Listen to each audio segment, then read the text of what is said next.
All right, let's dive in. Today, we're talking about a pretty revolutionary shift in farming.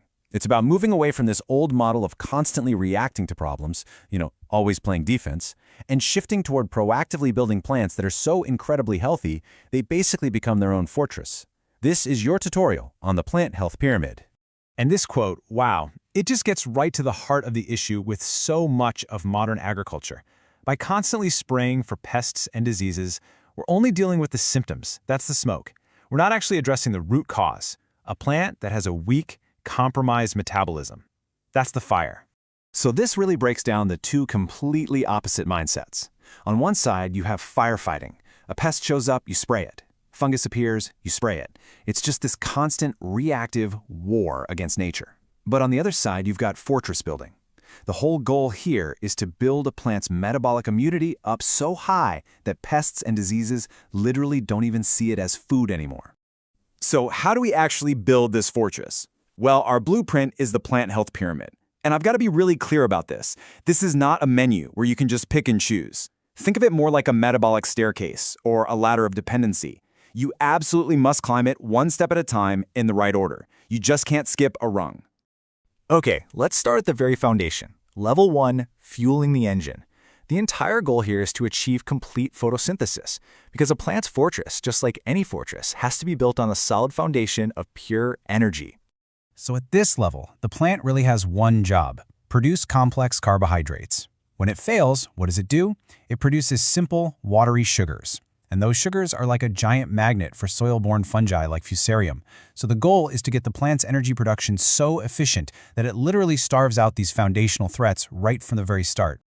And the key tool for this level? It's potato JMS. It's a microbial inoculant that uses something local like potato starch to create what's called a starch engine. This whole solution basically acts like a huge wake-up call for the soil, mimicking the sugars a really healthy plant would release to feed all the beneficial microbes in the ground.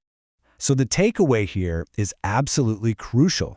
By getting the energy cycle right at the very base of the pyramid, you're creating a thriving soil ecosystem where the bad guys, the pathogenic fungi, are simply outcompeted.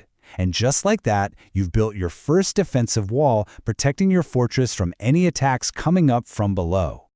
All right, now let's climb up to the next level and see how this fortress starts to grow. We're at level 2, building the walls. Now that the energy engine is running smoothly, the plant can focus on creating its actual physical structure, and that means complete protein synthesis. The job here, the biological mandate, is to convert all that free nitrogen from the soil into complex, complete proteins. If it fails to do this, that free nitrogen just builds up in the sap. Now here's the thing about sucking insects like aphids.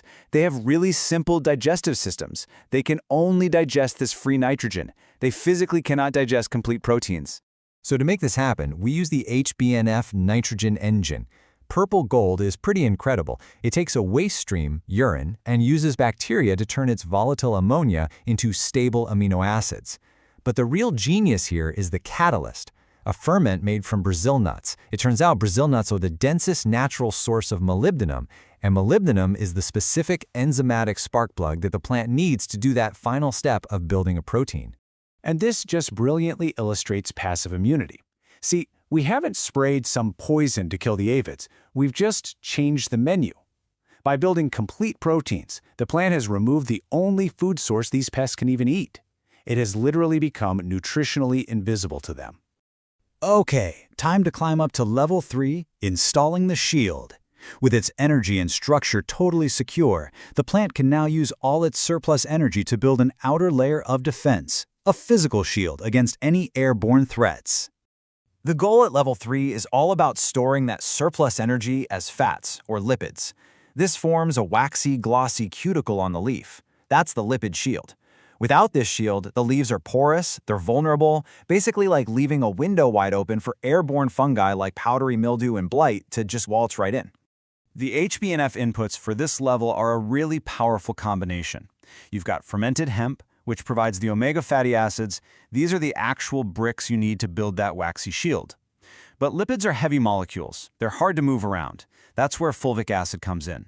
It's called the master key for a reason. It increases the permeability of the cell membranes, acting like the delivery truck that gets those heavy bricks exactly where they need to go. So what's the result? At this level, the plant has created a physical barrier. Fungal spores land on this waxy water-repellent surface and they just can't germinate. They can't get a foothold. The fortress is now protected from attacks coming from the soil below and the air above. We've finally reached the top of the pyramid. Level 4, activating the weaponry. At this stage, the fortress isn't just defending itself passively anymore. Oh no, it is ready to actively fight back. Right here, the plant uses its massive energy reserves to produce defensive compounds. You're talking essential oils, terpenes, phenols. These are the things that give plants their intense aromas and flavors. Without them, the plant is still vulnerable to more complex threats like chewing insects and systemic viruses. Now, the HBNF tool to activate this level is a SAR trigger called chitinase. Chitin is the stuff that makes up insect exoskeletons. So, by spraying the plant with this enzyme, we're basically sending a false signal, an immune alarm. The plant gets tricked into thinking it's being invaded, which triggers something called systemic acquired resistance, or SAR, pushing its entire immune system into high alert. And the result is a plant that floods its own system with these amazing protective compounds. It becomes completely unpalatable to chewing insects, like beetles, and develops a systemic internal resistance to viruses. This is the absolute pinnacle of plant health. You get maximum nutrient density and total immunity. So, after climbing all 4 of those levels, what does this finished fortress even look like? Well, it represents a complete shift, moving from a state of total dependency on chemical inputs to a state of biological sovereignty. This slide right here, this is your roadmap. It summarizes the entire metabolic staircase. Level 1, photosynthesis, powered by potato JMS, gives you resistance to soil-borne fungi. Level 2, protein synthesis, powered by purple gold and Brazil nut, gives you resistance to sucking insects. Level 3, lipids, built with hemp and fulvic acid, resists airborne fungi. And Level 4, secondary metabolites, triggered by chitinase, resists beetles and viruses.